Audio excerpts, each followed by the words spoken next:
Bueno, vamos a abrir nuestras Biblias en Números. Números capítulo 17.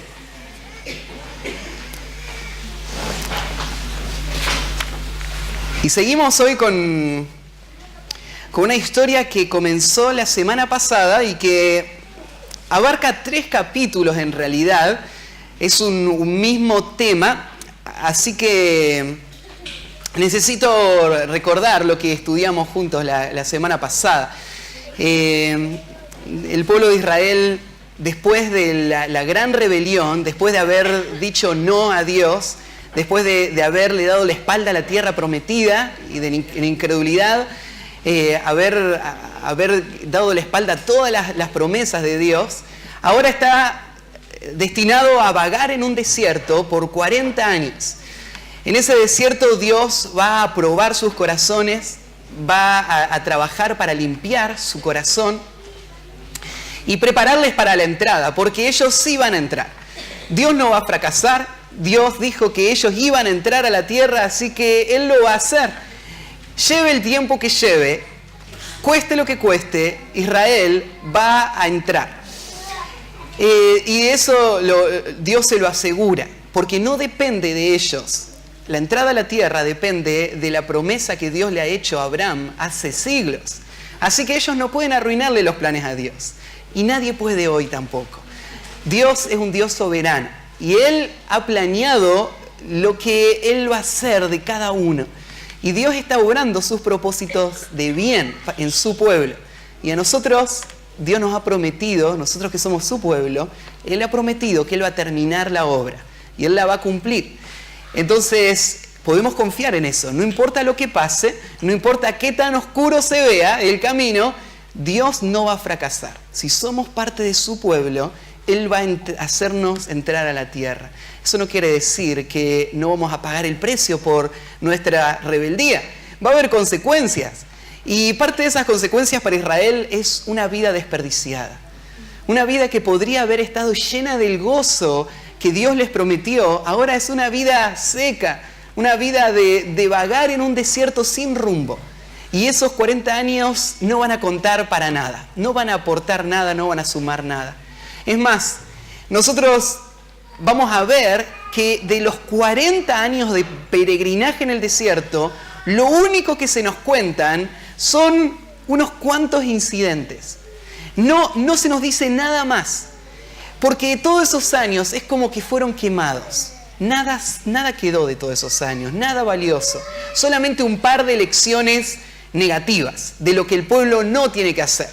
Así que Israel dio la espalda a Dios, ahora es enviado al desierto, recibe de nuevo las promesas, ellos van a entrar a la tierra, pero ni bien salen, se muestra de nuevo lo que hay en el corazón de este pueblo. Hay mucho que Dios tiene que limpiar en el corazón de este pueblo. Lo que va a salir a luz es que en este pueblo hay algunos hombres que no están contentos con la gracia de Dios que les llamó a servir. Ellos quieren un lugar de autoridad, un lugar de preeminencia en el pueblo. Ellos quieren ser los sacerdotes. Y este grupo de hombres, bueno, todo comenzó con un hombre. Este hombre convenció a un grupo de hombres y todo este grupo ahora está moviendo a toda la multitud, todo el pueblo de Israel, ahora está atrás de una gran rebelión que se levantó ahí en Israel.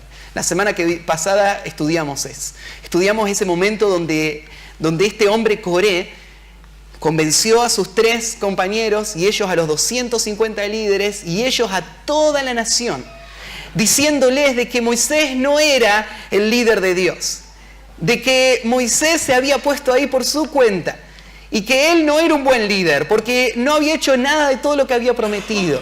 Y entonces el pueblo empezó a creer, empezó a pensar, es verdad, Moisés no es un buen líder, él nunca nos va a meter en la tierra. Moisés tiene intenciones egoístas, él se puso ahí, así que empezaron a cuestionar el liderazgo de Moisés y quisieron colocarse ahí. Pero Moisés les mostró que el verdadero problema estaba en el corazón de ellos. Porque ellos no solamente querían el lugar de autoridad, ellos querían ser los sacerdotes. Un rol que solo Dios le había dado a Aarón y a su familia. Así que cuando termina todo el capítulo 16, vimos dos formas en las que Dios muestra cuál era el problema y va a castigar al pueblo por esa rebelión. Y la semana pasada nosotros hablamos de la rebelión en el pueblo de Dios, la rebelión en nuestros corazones, cuando nosotros no aceptamos la autoridad, cuando nosotros queremos usurpar la autoridad, cuando nosotros queremos ponernos a nosotros mismos en un lugar que Dios no nos puso. Y eso muestra ambiciones peligrosas de nuestro corazón, ambiciones que pueden llevarnos a la destrucción. Y decíamos que eso es algo común. Es mucho más común de lo que imaginamos. Que eso pasa en las familias, pasa en los países, pasa en las iglesias. Y hoy yo les quería mostrar otro ejemplo, antes de pasar a la historia de hoy, quería mostrarle otro ejemplo de cómo esto es común. Y esto pasó muchísimas veces. Y es el ejemplo de los discípulos. Ahí en Mateo 20, si pueden, dejen una marquita ahí en Números 17 y abran en Mateo capítulo 20. Mateo 20, versículo 20 al versículo 28, cuenta una historia cuando los discípulos de Jesús viven esta misma situación. Estos hombres estaban ahí, habían estado con el Señor, habían creído que Él era el Mesías. Es Mateo 20, versículo 20. Mateo 20, 20.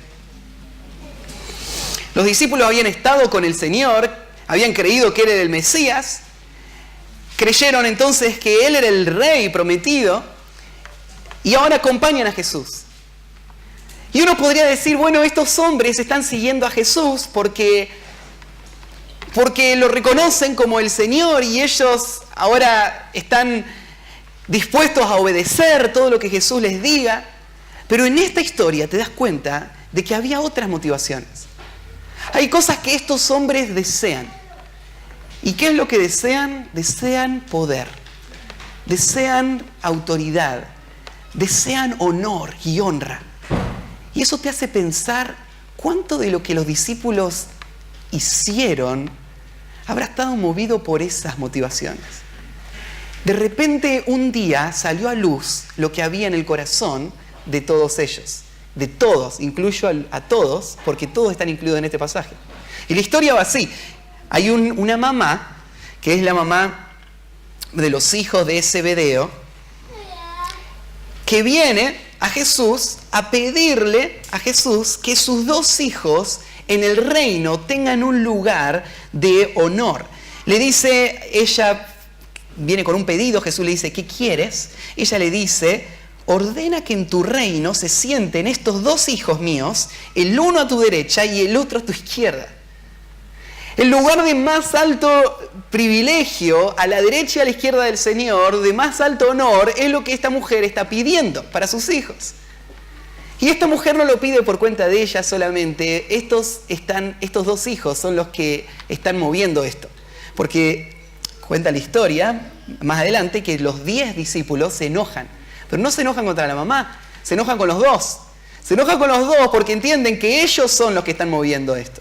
Entonces acá tenés dos de los discípulos de Jesús que están queriendo colocarse ellos mismos en la posición más alta en toda la creación, a la derecha y a la izquierda de Cristo mismo. Entonces Jesús le responde a esta mujer, no sabéis lo que pedís. Vos estás deseando algo, pero no entendés ni siquiera lo que deseás, mucho menos lo que pedís. Vos estás pidiendo lo que no entendés. No entendés lo que es ese cargo y no entendés cómo Dios designa esos cargos. Entonces le dice el Señor, ¿podéis beber del vaso que yo he de beber y ser bautizados con el vaso con que yo soy bautizado? O sea, ¿quieren estar cerca mío? Bueno, pueden padecer con los padecimientos que yo voy a enfrentar. A eso se refiere la copa que él está por beber, el bautismo que él está por ser bautizado. Es la muerte misma. Entonces ellos dicen, podemos. Jesús le dice, bueno, eso sí van a tener ustedes. Eso sí, porque esto es lo que yo espero que ustedes aspiren. Pero Dice más adelante, el sentaros a mi derecha y a mi izquierda no es mío darlo, sino a aquellos para quienes está preparado por mi Padre. Este es otro principio que aprendimos la semana pasada. Dios es el que da los lugares de autoridad y de reconocimiento y honor. Y Él los da libremente. No depende esto de la intención de uno que va a lograr eso o va a buscar eso, sino que depende solo de la soberanía de Dios. No tiene ningún sentido pedirlo porque nadie que lo pida lo va a obtener. Esto es algo que depende solo de Dios. Él lo va a dar a aquellas personas que ya están. O sea, esto antes de que empiece la historia del mundo ya estaba escrito. Esto Dios ya lo ha determinado y no va a cambiar. Y entonces dice, Jesús le va a enseñar una lección de autoridad y liderazgo. Sabéis que los gobernantes de las naciones se enseñorean de ellas y los que son grandes ejercen sobre ellas potestad. Así funciona en el mundo secular, ¿no? Así se llega a la autoridad y al poder. Se llega escalando, se llega pisando a los que están alrededor para vos poder subir un poquito más. Y la gente anhela esos lugares, pero no va a ser así entre ustedes. Dice Jesús, sino que el que quiera hacerse grande entre vosotros será vuestro servidor. Y el que quiera ser el primero entre vosotros será vuestro siervo. O sea, Jesús le está diciendo así, mira, lo que a vos te toca no es colocarte en el lugar de autoridad u honor o influencia. Eso le toca a Dios. ¿Qué te toca a vos? A vos te toca humillarte. Vos tenés que avanzar, pero avanzar en la dirección opuesta. En vez de avanzar hacia arriba, vos tenés que avanzar hacia abajo. Por eso es que Jesús le dijo a estos discípulos, miren, tengo un plan. En vez de anhelar, estar a la derecha o a la izquierda, ¿por qué no anhelamos dar tu vida? O sea, Jesús le está mostrando la dirección en la que debe ir su anhelo. Su anhelo debe estar en servir, tal como el Hijo del Hombre. Dice, no vino para ser servido, sino para servir y para dar su vida en rescate por muchos. Aún Cristo está sujeto a esta ley, porque solo en la potestad del Padre está la administración de cómo Él va a llevar adelante su plan de redención. Y aún el Hijo se sujeta al Padre. ¿Y saben qué hizo el Hijo?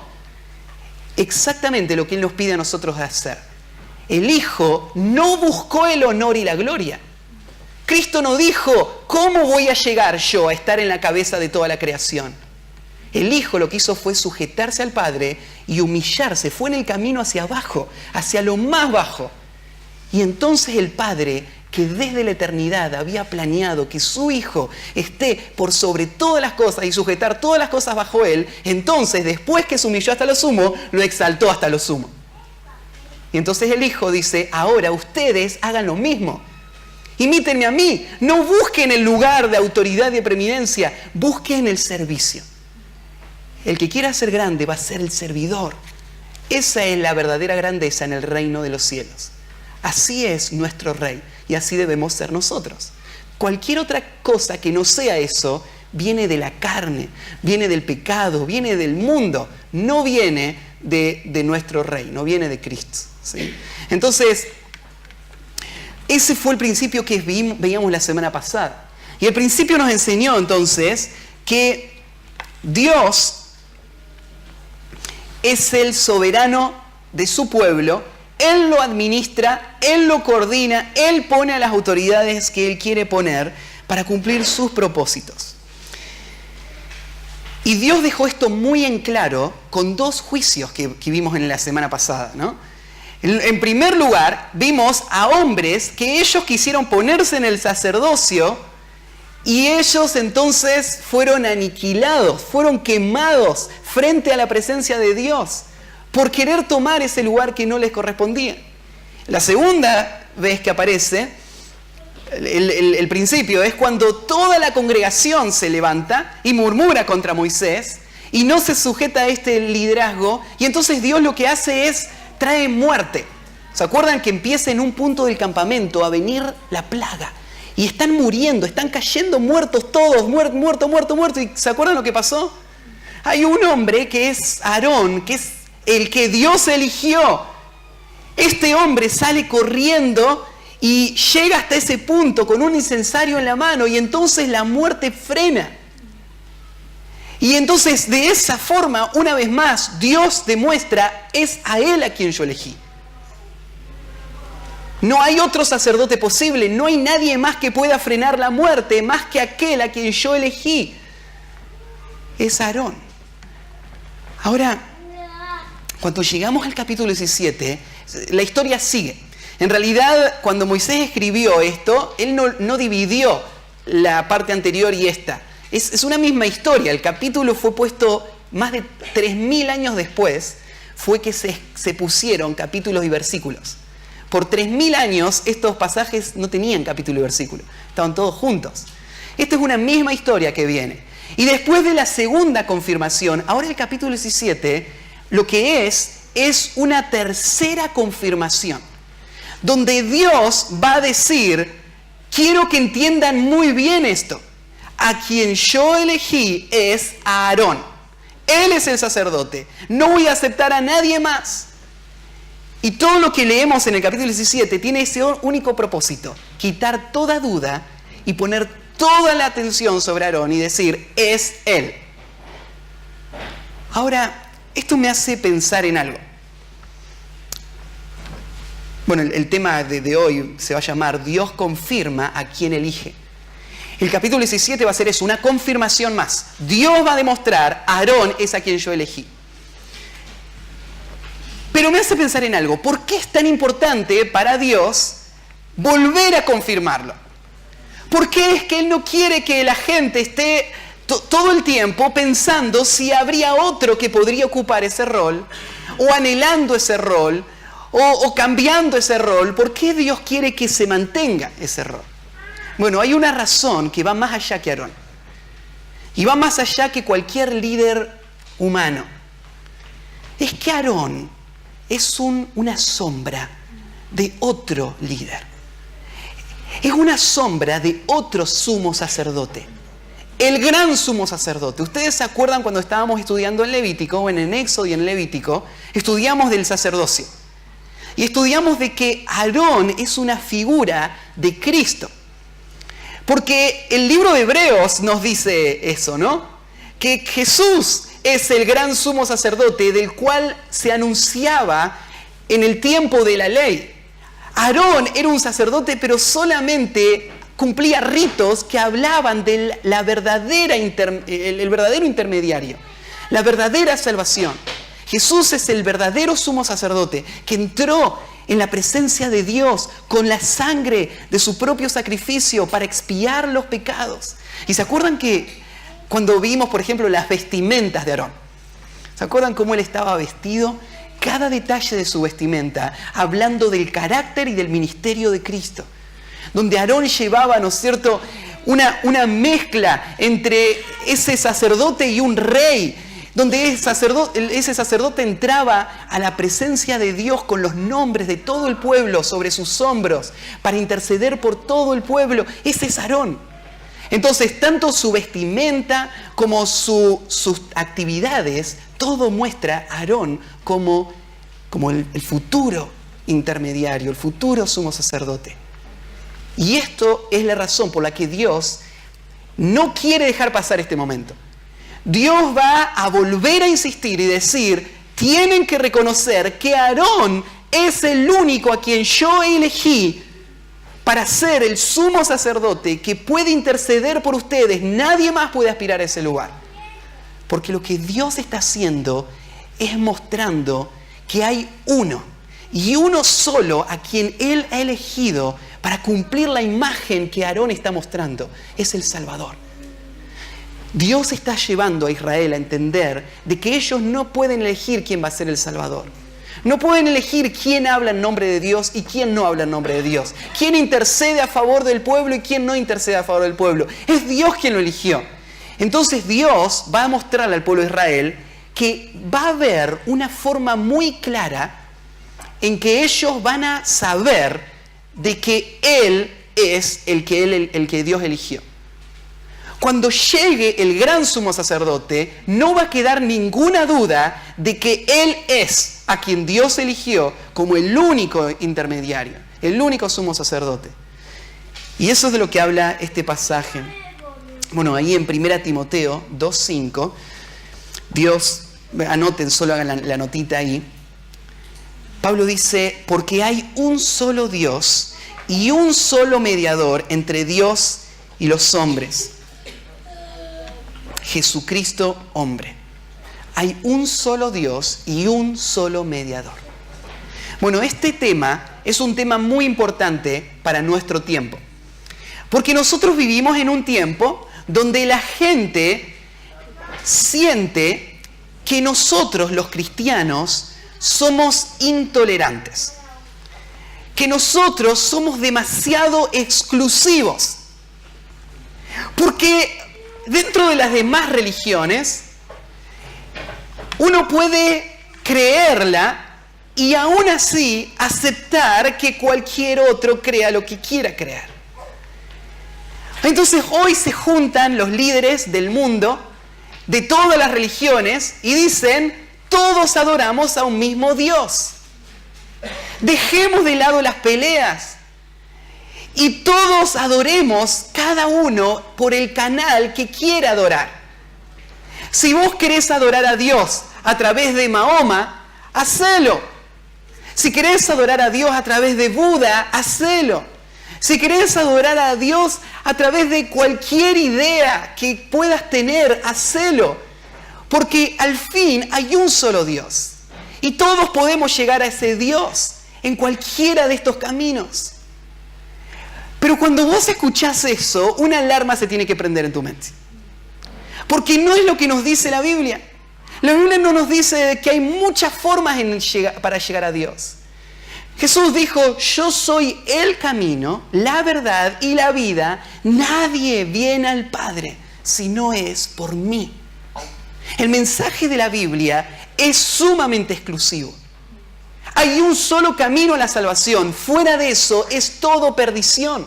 Vos decís, Matías, vos me estás diciendo que toda esa gente que se muestra tan piadosa, que hace tantos esfuerzos para vivir como su ley les dice, toda esa gente que a veces parecen más buenas que nosotros, que hacen esfuerzos para dar, vos me estás diciendo que todos ellos van a ir al infierno y los únicos que van a ir al cielo son los que creen en Cristo. ¿No es eso demasiado arrogante? Decir que vos sos el único que tiene la verdad. Todos están equivocados, excepto el cristiano. ¿No es eso demasiado arrogante y soberbio? Pero Dios nos muestra en pasajes como este que es exactamente lo que Él quiere que sepamos. Que Él ha escogido al único intermediario que Él va a aceptar. Fuera de eso, solo hay muerte. Solo a través de Él hay salvación. Así que vamos a mirar este pasaje desde esa óptica. Vamos a mirar cómo Dios confirmó el sacerdocio de Aarón de una manera anticipando al gran sumo sacerdote para afirmar de que no hay otro. Hay uno solo, y este es el principio. Al que Dios elige, a Él Dios lo confirma. Si no tenés confirmación, no podés decir yo soy el elegido. Y cuando llegue el elegido, la confirmación va a ser obvia. No va a haber dudas, es Él. Y ahora vamos a estudiar de dónde viene esa confirmación. Bueno, la historia de hoy en tu Biblia aparece con este título, La vara de Aarón florece. Y comienza así, Números 17:1. Luego habló Jehová a Moisés diciendo, habla a los hijos de Israel y toma de ellos una vara por cada casa de los padres, de todos los príncipes de ellos, 12 varas conforme a las casas de sus padres. Y escribirás el nombre de cada uno sobre su vara. Y escribirás el nombre de Aarón sobre la vara de Leví. Porque cada jefe de familia de sus padres tendrá una vara. Y las pondrás en el tabernáculo de reunión delante del testimonio, donde yo me manifestaré a vosotros, y florecerá la vara del varón que yo escoja. Y haré cesar de delante de mí las quejas de los hijos de Israel con que murmuran contra vosotros. Y Moisés habló a los hijos de Israel, y a todos los príncipes de ellos les dieron varas. Cada príncipe por las casas de sus padres una vara, en total 12 varas. Y la vara de Aarón estaba entre las varas de ellos. Y Moisés puso las varas delante de Jehová en el tabernáculo del testimonio. Y aconteció que el día siguiente vino Moisés al tabernáculo del testimonio. Y he aquí que la vara de Aarón de la casa de Leví había reverdecido y echado flores y arrojado renuevos y producido almendras. Entonces sacó Moisés todas las varas delante de Jehová, a todos los hijos de Israel. Y ellos lo vieron y tomaron cada uno su vara. Y Jehová dijo a Moisés: vuelve la vara de Aarón delante del testimonio, para que se guarde por señal a los hijos rebeldes. Y harás cesar sus quejas de delante de mí, para que no mueran. E hizo Moisés como le mandó Jehová. Así lo hizo. Entonces los hijos de Israel hablaron a Moisés diciendo: he aquí, nosotros somos muertos, perdidos somos, todos nosotros somos muertos. Cualquiera que se acerque, el que viniera al tabernáculo de Jehová, morirá. Acabaremos por perecer todos. Ahí termina la historia de hoy. Vamos a terminarla la semana que viene porque el capítulo 18 es parte de este mismo tema. Pero recién les decía entonces que este capítulo va a tratar este principio: Dios confirma a quien elige. Y el punto 1 que quiero que vean es que Dios confirma a quien elige designando una evidencia incuestionable. Dios va a confirmar a quien Él eligió, designando, diciéndonos cuál va a ser la evidencia incuestionable que señale al que Él eligió. Bueno, empieza el versículo 1, diciendo: luego habló Jehová a Moisés, diciendo, y ese luego vos tenés que pegarlo con lo anterior. Acaba de terminar toda esa escena. Acaba de morir 17.000 personas. Dios acaba de quemar a esos 250 y la tierra se tragó a las familias de esos rebeldes. Todo eso acaba de pasar. Y vos decís: ¿no es suficiente ya eso?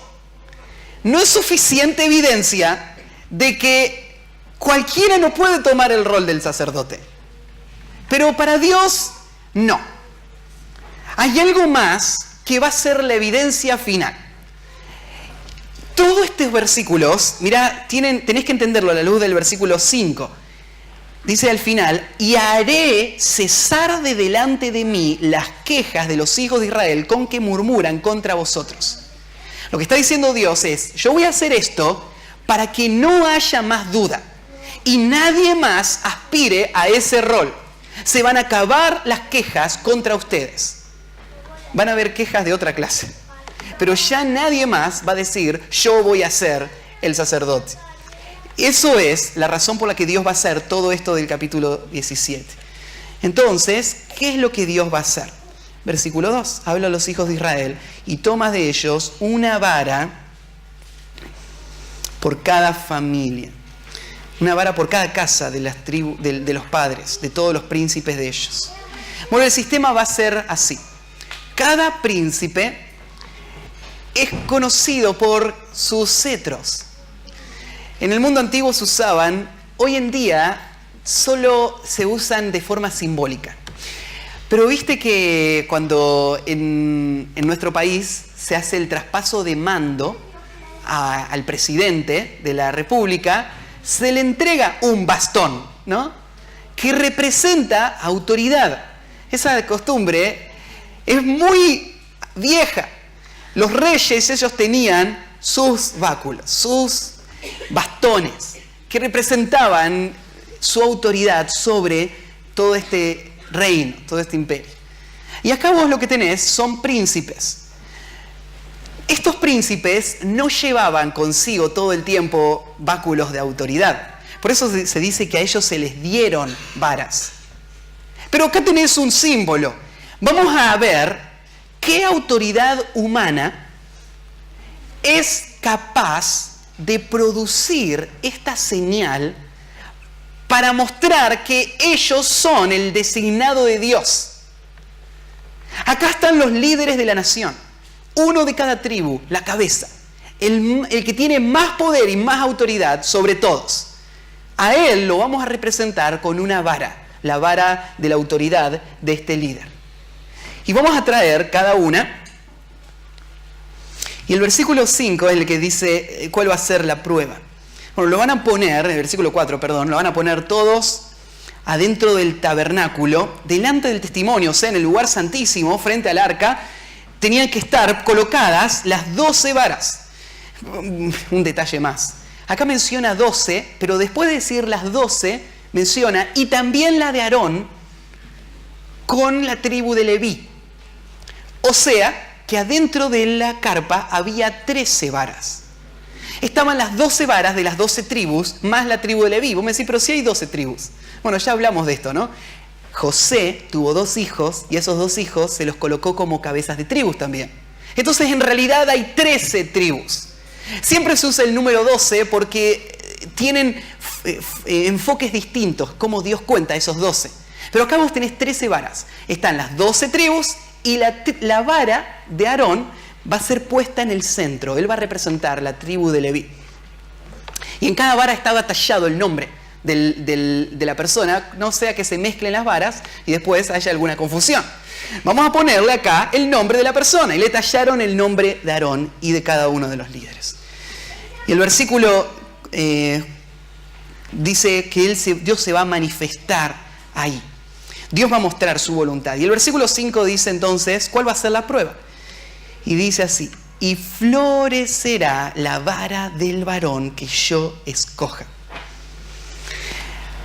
De todas las señales que Dios podría haber elegido, eligió una señal particular. Él iba a hacer que esta vara florezca. Bueno, ¿de dónde salió esta vara? Bueno, esta vara es una vara de madera. En algún momento alguien cortó una rama de un árbol, la alisó, le cortó todas las ramitas, la limó, la dejó del tamaño y de la forma que quería, y esta vara la empezó a usar. Bueno, los que saben un poco, no hace falta saber mucho, ¿cuánto pasa entre que una vara es cortada del árbol hasta que muere? Vos podés trasplantar una vara, ¿no? Podés cortarle una rama e ir y plantarla en un lugar y esa rama podría brotar de nuevo. ¿Sí? Pero ¿cuánto pasa hasta que esa vara se muere completamente? Vos podrías imaginarte una vara que, imagínense en el negocio de Arieta, donde te venden bastones para caminar y apoyarte. Vos te imaginás que entre un día y se dé cuenta el hombre que le empezaron a salir brotes al bastón. Le parecería un tanto extraño a eso, ¿no? Porque este bastón ya está muerto. El brote implicaría que tiene vida y no hay vida acá. Esa vida se fue. Está muerto.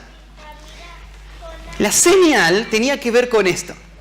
Dios va a dar vida a una madera muerta y esa vida va a ser la que confirme el sacerdocio perpetuo de aquel quien su vara florezca. ¿Vos te das cuenta por qué esta señal iba a ser indiscutible? Porque esto no sucede. Nunca sucedió. En toda la historia del mundo no sucedió. Que una madera muerta cobre vida. Solo Dios puede hacer eso. Dios es el único que da vida. No importa la capacidad, la inteligencia o los mecanismos que quieras usar, nunca vas a lograr dar vida. Solo Dios lo puede hacer. ¿Qué mejor manera que elegir esta señal? y decir, aquella vara que florezca va a ser. Y la vara que florezca, mira lo que usa la palabra, florecerá la vara del varón que yo escoja. Vos sabés que Dios es un Dios que escoge, ¿no? Dios escogió a una nación, por ejemplo, a la nación de Israel, de todas las naciones del mundo. ¿Por qué la eligió? Bueno, evidentemente no porque eran los más piadosos, no los eligió por ser los más ricos, eran esclavos. No los eligió por capacidad que ellos tuvieran o por tamaño de pueblo y de nación. Había otros más grandes, imperios enormes. ¿Por qué los eligió? Bueno, este es el Dios de la Biblia. Él eligió esta nación por sus propósitos solamente. Bueno, Dios no solo eligió una nación, Dios eligió también un varón. Eligió una persona que va a tener un rol único en toda la creación. Este va a ser el gran sumo sacerdote. Este va a ser el elegido. Va a ser el ungido. Va a ser, llamado de otra manera, el Mesías. Él es el elegido de Dios. Y este elegido de Dios va a estar acompañado por una señal. Su vara va a florecer. Y una vez que florezca, se van a acabar las quejas, dice, ¿no? No va a haber forma de desacreditar esto. ¿Qué otra manera habría de decir que no es Dios? ¿Quién lo podría haber hecho? Moisés se colocó ahí. Bueno, a ver si Moisés puede hacer que su vara florezca.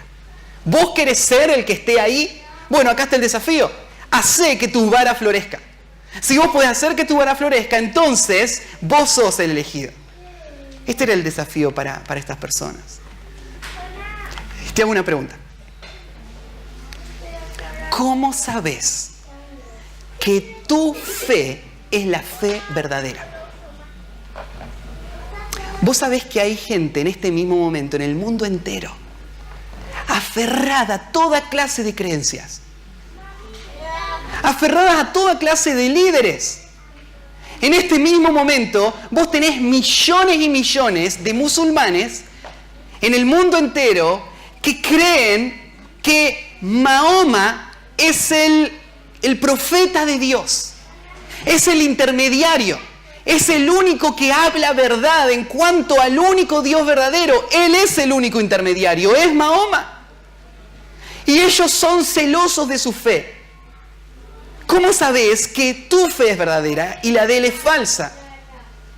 No pueden ser las dos verdaderas, porque los dos creemos cosas distintas. ¿Cómo sabes que la tuya es verdadera? ¿Cómo sabes que tu fe es verdadera y no los seguidores de Buda? Que dirían, Él es el que nos trajo la luz para entender al Dios eterno, que nos dio la sabiduría, es Buda. ¿Cómo sabes que es tu fe la verdadera? ¿Cómo sabes que no es José Smith, el fundador de los mormones, que él dijo ser el canal de revelación de Dios? A él dijo ser, yo soy por quien Dios habla, yo soy el intermediario. Nadie puede entender a Dios a menos que venga a través de mi escrito, mi libro. ¿Cómo sabes que tu fe es verdadera y esa fe es falsa? Bueno, acá está la prueba. Poné todas sus tumbas, una al lado de la otra, todas las varas, y a ver cuál es la vara que brota. ¿Cuál es aquel a quien Dios confirma dándole vida? Que ese sea el verdadero y todos los demás falsos. ¿Parece una prueba justa? ¿Parecería una prueba justa esta? Porque cualquiera puede decir, no, yo debería ser, yo soy, Dios me habla a mí. Bueno, que Dios lo confirme. ¿Y cómo Dios lo confirma? Con algo que ningún hombre podría hacer, dando vida a tu vara muerta. Que Dios lo confirme de esa manera. Bueno, esta es la prueba. El segundo punto Dios confirma a quien elige, no solo designando la evidencia incuestionable. Ustedes, ahora vamos a leer algunos textos, pero Dios eligió la resurrección de Cristo como la señal indiscutible de que Él era el elegido. Y ahora vamos a ver el segundo punto. Dios confirma a quien elige produciendo un símbolo permanente. Produciendo un símbolo permanente. Dios va a hacer que esto que Él propuso se cumpla. Y que una vez que se cumpla, ese cumplimiento se mantenga perpetuamente como una señal que no puede ser debatida. Este es a quien yo elegí. Así que leemos en el versículo 8. Bueno, Moisés entró, Moisés puso las varas, tal como Dios le dice. Y ahora tenemos el próximo punto en el versículo 8. Y aconteció que el día siguiente vino Moisés al tabernáculo del testimonio. Y he aquí que la vara de Aarón, de la casa de Leví, había reverdecido y echado flores y arrojado renuevos y producido almendras. Moisés tiene un privilegio, él puede entrar a este lugar. No lo vamos a dejar a entrar a Aarón, no sea que él cambie algo, ¿no? Y Moisés entra ese día al lugar santísimo y están todas las varas ahí delante. Una noche después, todo fue colocado ahí. Y esa mañana Moisés entra. Y cuando entra, encuentra este gran milagro. Tenemos un peligro cuando estamos acostumbrados a leer las historias bíblicas. Nos acostumbramos a las cosas sorprendentes. Esto debería sorprenderte. Porque esto no pasa. Esto es un milagro único. Esta vara muerta, al día siguiente, ha cobrado vida. Por adentro de esta vara está corriendo savia. En esa noche pasó lo que es contra la naturaleza. Aún en la forma en la que te lo explica, porque mira lo que dice. Esa noche había reverdecido, echado flores y arrojado renuevo y producido almendras. A ver, sabemos entonces qué clase de palo era este. ¿De dónde habían cortado este palo? De un almendro. El almendro, cuando vos lo ves, durante el invierno, se levan todas las hojas, queda pelado. Cuando comienza a florecer, lo primero que echa no son las hojas, ¿no? Lo que echa primero son las flores. Hace flor, la flor después es acompañada por la hoja, el fruto empieza a crecer. El almendro tiene varias características, ¿saben? Se lo llama... el almendro es el primero de todos los árboles en florecer. Entonces, es como el que anuncia a todos los demás. Y este almendro, entonces, rompió la ley de la naturaleza. Porque lo primero que echó fueron las hojas. Reverdeció. Después echó las flores. Arrojó los renuevos, las ramas empezaron a crecer y terminó produciendo en una sola noche todas las almendras. El fruto está colgando ahí. Bueno, Dios había estipulado esto. La vara que florezca, esa va a ser. Y ahora hay una vara que florece. Y lo que hace Moisés es tomar esa vara, llevarla afuera y presentarla. Bueno, quiero leer un par de pasajes del Nuevo Testamento. Si dejan un dedito ahí y me acompañan a Romanos, capítulo 1. Y yo recién te preguntaba, ¿qué manera tenemos de confirmar la fe cristiana, la fe genuina, sobre las demás? Y yo les dije, bueno, esta es la prueba que Dios propuso. Y dice el versículo 1, fíjense, Pablo, siervo de Jesucristo, llamado a ser apóstol, apartado para el Evangelio de Dios. Él es un predicador, anuncia el Evangelio. Él es un enviado, siervo de Jesucristo, apartado por el Evangelio de Dios, que Él había prometido antes por sus profetas en las Sagradas Escrituras, acerca de su Hijo, nuestro Señor Jesucristo, que era del linaje de David según la carne. El Hijo, Jesús, entonces, era el que se había anunciado por los profetas. Él vino del linaje de David, pero hacía falta una confirmación. ¿Cómo sabemos que es Jesús, el elegido? Miren lo que dice el versículo 4. Que fue declarado Hijo de Dios con poder según el Espíritu de Santidad por la resurrección de entre los muertos. Estamos en la clase de predicación expositiva en el CCP y estudiamos acerca de las preposiciones. A través de. Es lo que dice al final, ¿no? A través de la resurrección de Jesucristo de los muertos, ¿pasó qué? Dice el versículo, fue declarado Hijo de Dios. Fue declarado Hijo de Dios, 3 cosas dice. Fue declarado Hijo de Dios con poder, según el Espíritu de Santidad y por la resurrección. O sea, la resurrección de los muertos es la evidencia. Es Él. Él es el Hijo. Él es el heredero. Él es el Salvador. Él resucitó. La resurrección no es una doctrina perimetral en la vida, en el Evangelio. Está en el centro. Porque es la doctrina que confirma a Jesús como el Salvador. Todo lo demás, todas sus enseñanzas, no tendrían ningún peso a menos que Él hubiese resucitado. Tal como pasa con todos los sabios de la historia del mundo que han enseñado todas sus ideas al mundo y el mundo ha ido atrás de sus ideas. Pero llegó la muerte y la muerte les puso todas esas palabras en un plano secundario. Pueden ser líderes, pero no son el elegido. Cristo fue confirmado por la resurrección. Bueno, me encanta otro pasaje en el libro de los Hechos, capítulo 2.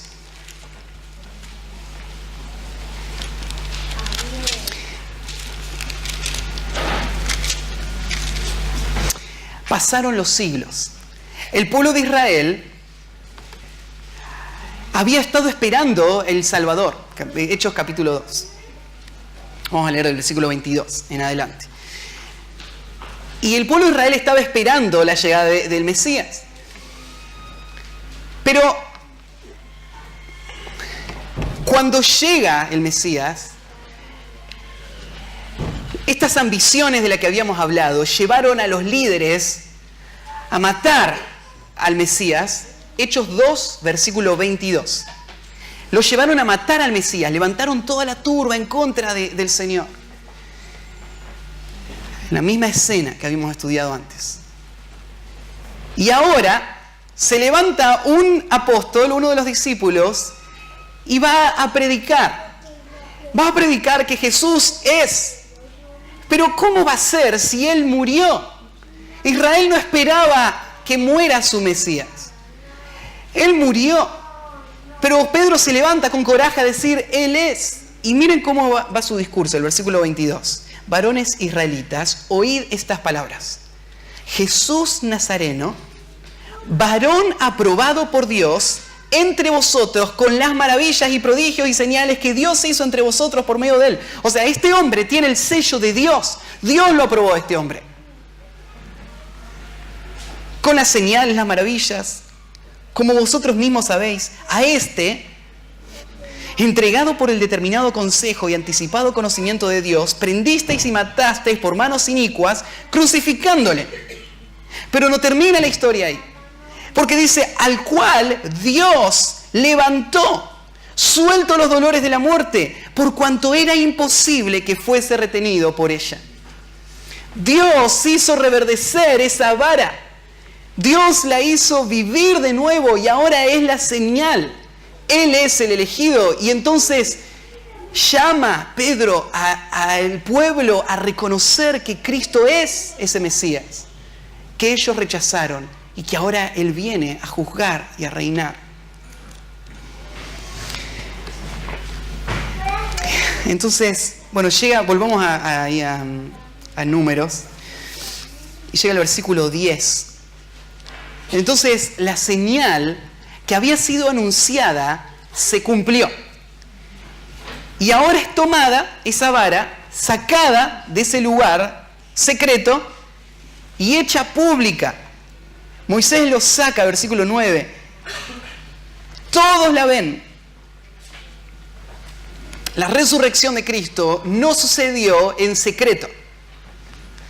La resurrección de Cristo fue abierta y pública. La resurrección de Cristo comenzó con los primeros testigos que fueron hombres rebeldes a Dios, paganos. ¿Se acuerdan los soldados romanos? Ellos eran los que estaban cuidando la piedra. Y ellos eran los que en medio de la madrugada escucharon la piedra moverse, vieron al ángel bajar, temblaron y quedaron como muertos. Y ellos fueron los primeros que volvieron a la ciudad y dijeron, Jesús resucitó. A gente que no quería escuchar eso. Y por eso lo que hicieron fue tratar de tapar esta evidencia. Fue como si ellos, aún viendo la confirmación de Dios que decía, es Él el elegido, ellos trataron de romper de nuevo esa señal, tapar esa señal, esconder esa señal. Y entonces sobornaron a los soldados para que digan, los discípulos lo robaron. Pero no podían mantener oculta esa verdad, ¿no? Llegaron las mujeres temprano, vieron al Señor con sus propios ojos, el Señor las envió, después lo vieron 2 discípulos más, Juan y Pedro, después los discípulos camino a Emaús, y al final Jesús se le aparece a todos los discípulos. Después Jesús se le aparece a más de 500 personas. Jesús está viajando, yendo con los discípulos al lado del mar. Jesús está al lado en el monte cuando es llevado al cielo y todos los discípulos lo están mirando. Y Pablo dice ahí en 1 Corintios capítulo 15, al final, como un abortivo, a mí se me apareció. Jesús se le apareció físicamente a Pablo en el camino de Emaús. Jesús fue sacado a luz. El pueblo lo vio. La vara reverdeció. Es Él. Él es el elegido. Él es a quien Dios señaló. Así que ahora, dice el versículo 10, esa vara va a quedar como un símbolo perpetuo. La vara que fue sacada y mostrada, ahora va a ser traída de nuevo al lugar santísimo. Traída de nuevo al lado del arca, donde está la presencia de Dios. Pero, ¿para qué sirve una vara en un lugar donde nadie la ve? Porque ¿quién puede entrar a ese lugar? ¿Quién puede entrar al lugar santísimo? Solo el sumo sacerdote, solo una vez al año.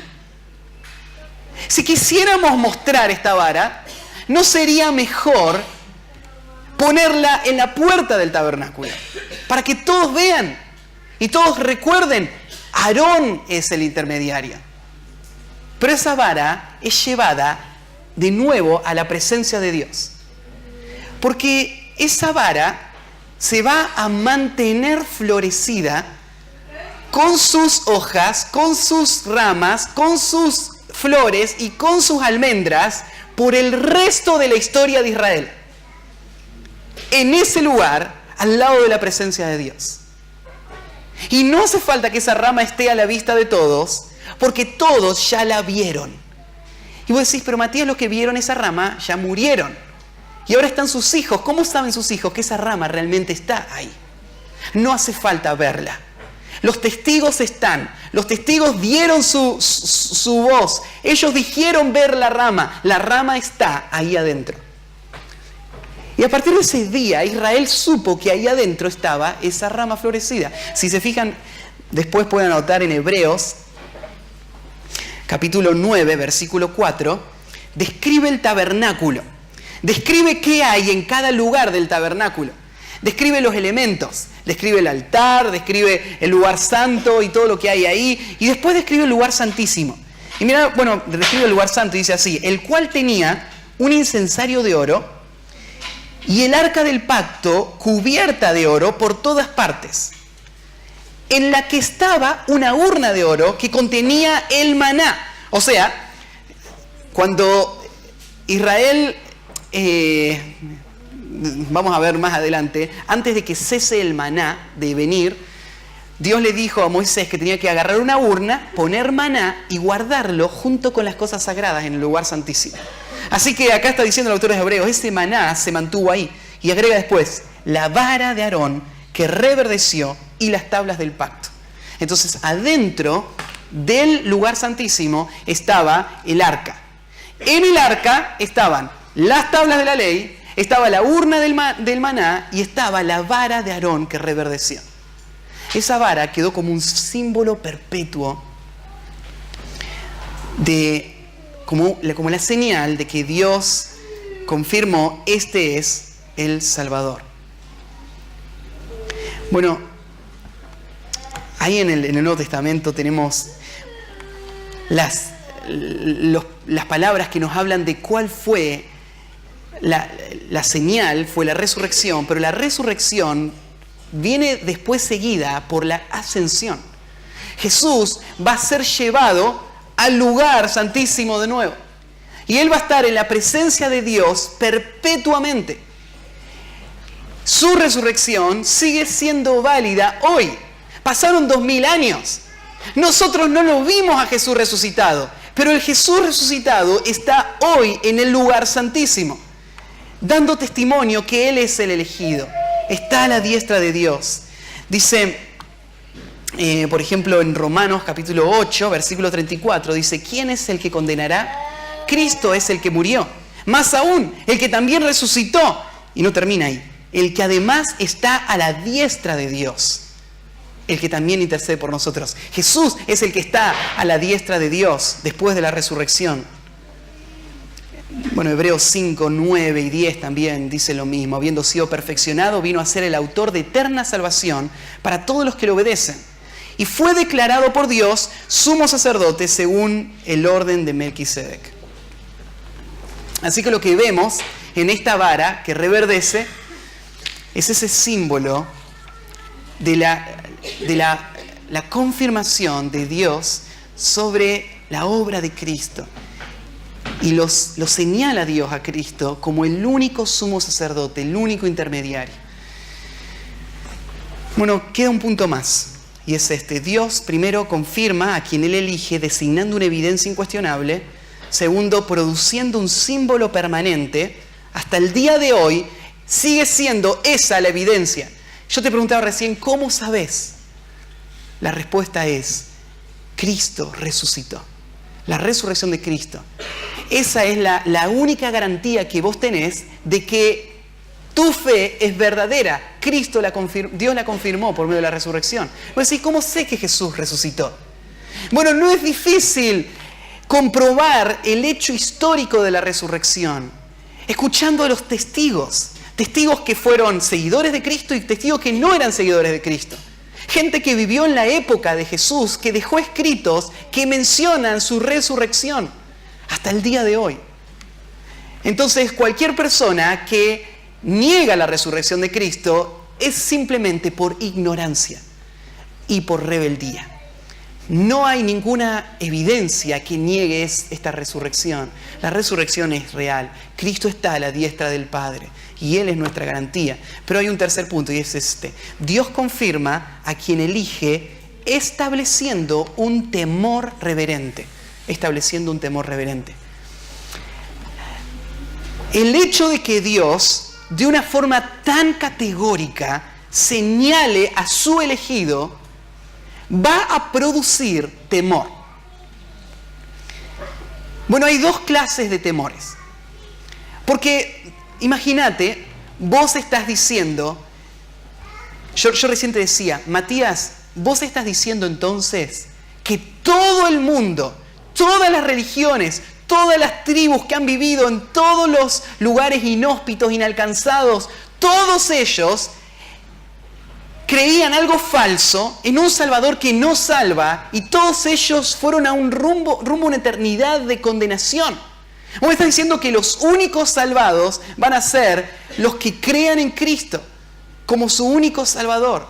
Y yo te digo, es exactamente verdad eso. Es así. Pero entonces, la catástrofe es incalculable. Los millones y millones que mueren constantemente, si lo que estás diciendo es verdad, entonces es terrible.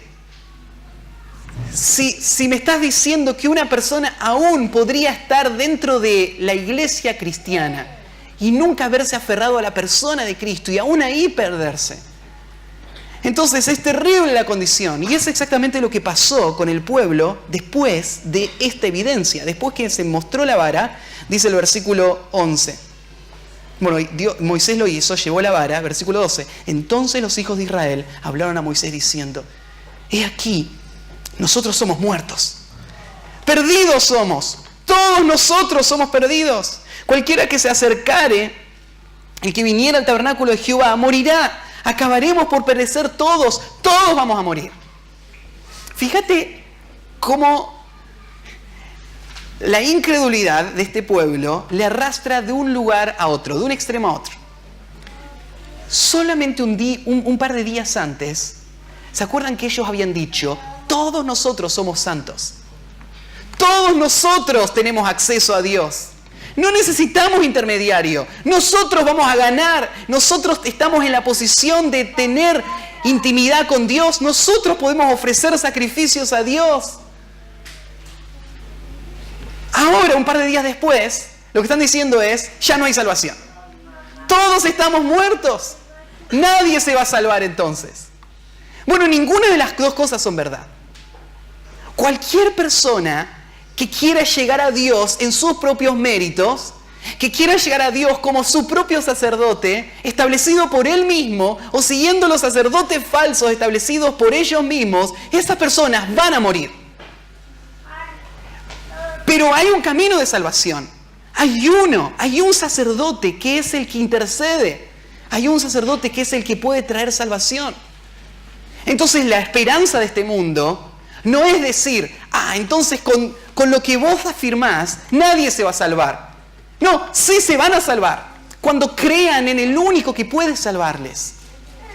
El mensaje de salvación comienza con un mensaje de condenación. Cristo es el único y la exclusividad de Cristo condena a todos los que no están en Cristo, pero salva a los que están en Cristo. Todos pueden venir. Este es el mensaje. Entonces, esta historia me recuerda mucho a cómo termina la predicación de Pedro, ¿se acuerdan? Ahí en Hechos capítulo 2 recién leímos, Pedro usa esta evidencia. Pedro dice: Cristo resucitó, Él es el Salvador, Él es el único y Él viene a juzgar. ¿Y se acuerdan cómo responde la gente? Versículo 37, Hechos 2:37. Al oír esto, se compungieron de corazón y dijeron a Pedro y a los apóstoles: varones hermanos, ¿qué haremos? Varones hermanos, ¿qué haremos? Esta gente ahora está con el temor de Dios porque ellos crucificaron al Mesías. Ellos siguieron a sus propios líderes que les guiaban por ambiciones personales. Y ahora se dan cuenta que la única esperanza es aferrarse a Cristo. Él es el único que fue confirmado. No sigas a ningún otro. No importa quién sea, no importa quién te lo haya dicho, no sigas a ningún otro. Y si hoy te das cuenta, es natural sentir temor porque estás rumbo a la perdición. Pero hay un Salvador, es Cristo. Por eso es que Pedro le dice: ¿qué es lo que tienen que hacer? Arrepentíos y bautícese cada uno de vosotros en el nombre de Jesucristo para perdón de pecados y recibiréis el don del Espíritu Santo. Lo que tienen que hacer es identificarse con Cristo. Él es mi Salvador, Él es mi único Salvador. Lo que necesita el mundo no es que yo le diga que siga a cualquier mediador, que somos todos hermanos. Lo que necesita el mundo es venir al único que puede salvar, que es Cristo. Y por eso es que Pedro dice: bautícense en el nombre de Jesucristo. Jesucristo es el único nombre en el cual el hombre puede ser salvo. No hay otro nombre bajo el cielo dado a los hombres en que podamos ser salvos. a menos que una persona confiese a Jesucristo y se aferre a Jesucristo, a su persona, a su obra, no va a ser salva. Y termino con un texto más, el último, Mateo capítulo 12. Mateo capítulo 12.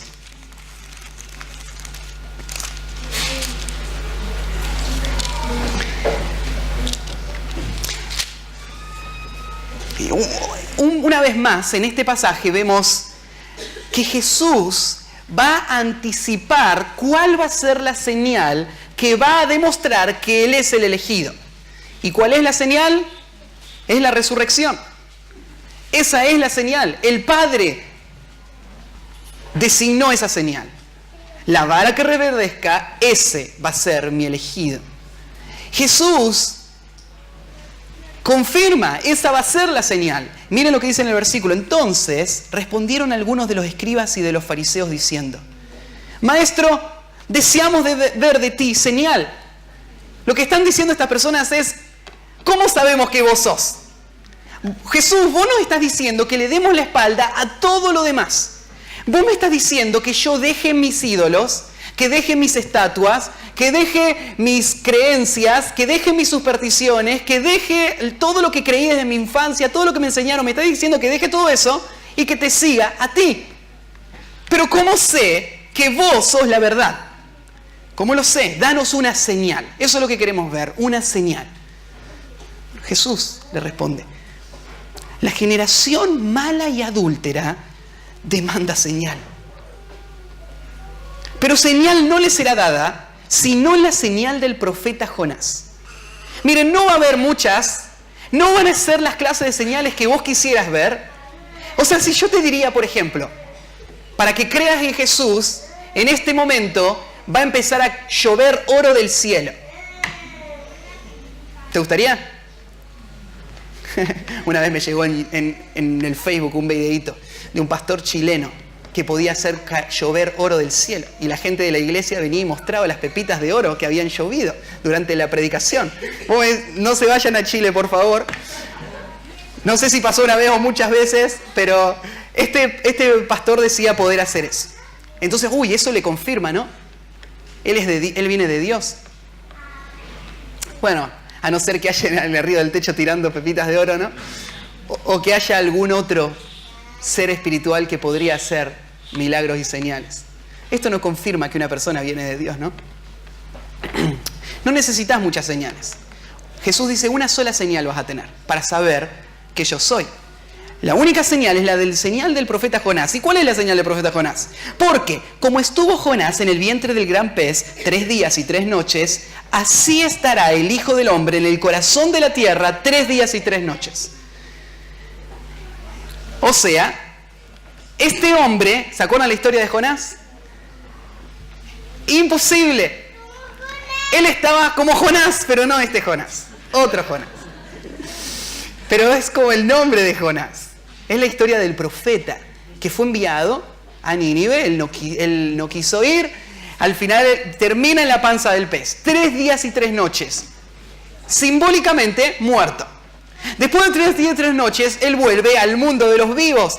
Fue escupido por ese pez y él salió y fue a predicar a Nínive. Cuando llegó a Nínive, le preguntan en Nínive: ¿cómo sabemos que vos venís de parte de Dios? ¿No sienten el olor?, le dice Jonás. ¿Piensan que es una nueva fragancia que salió? Este es el olor de los jugos gástricos de un pez. Estuve 3 días y 3 noches en el vientre de un pez porque fui rebelde a Dios. Pero clamé a Dios y Dios me escuchó. Y ahora estoy acá predicándoles. Dios es soberano sobre toda la creación. Si Él hizo que un pez me trague y me escupa, Él puede hacer que fuego caiga del cielo. Jonás entró a Nínive con una señal. Y Nínive creyó. Creyó al ver la señal. No necesitaron más señales. Mirá, Nínive no temía a Dios. No tenían profetas de Dios. No tenían la palabra de Dios. Adoraban a dioses falsos, eran crueles, perversos. Pero al ver la señal y al escuchar la predicación que hizo Nínive, se arrepintió. Pero mira lo que dice acá. Los ninivitas, los hombres de Nínive, se levantarán en juicio con esta generación. Está hablando Jesús de los que estaban ahí alrededor de él en ese momento. Y la condenarán. ¿Por qué? Porque ellos se arrepintieron a la predicación de Jonás. Y he aquí más que Jonás en este lugar. Ellos vieron la señal, creyeron y se arrepintieron. Pero la gente que vivió en el tiempo de Jesús, ellos van a ver la señal, no van a creer. Porque el problema no es que les faltan señales, ¿no? ¿Quiénes pidieron las señales acá? Los escribas y los fariseos. Te da a entender, te parecería al principio como que los escribas y fariseos estarían diciendo, bueno, si vos nos das una señal suficientemente convincente, vamos a creer. Vos vas a ser el Mesías. Pero eso no es verdad, ¿no? Porque lo que necesitaban ellos no eran señales. Porque el problema estaba en la rebeldía de su corazón. ¿Cómo lo llama él? La generación mala y adúltera demanda señal. Ellos piden señal. Pero el problema no es que faltan señales. Porque la señal está. Y es más, los que se arrepintieron en Nínive van a condenar a esta generación. Porque ustedes sí tienen una señal. Una señal mucho mayor. Jesús estuvo 3 días y 3 noches en el seno de la tierra y Él volvió a la vida. Dios confirmó, Él es el Mesías. ¿Qué otra cosa necesitas para dejar todas las mentiras y seguir al único que puede salvar tu alma?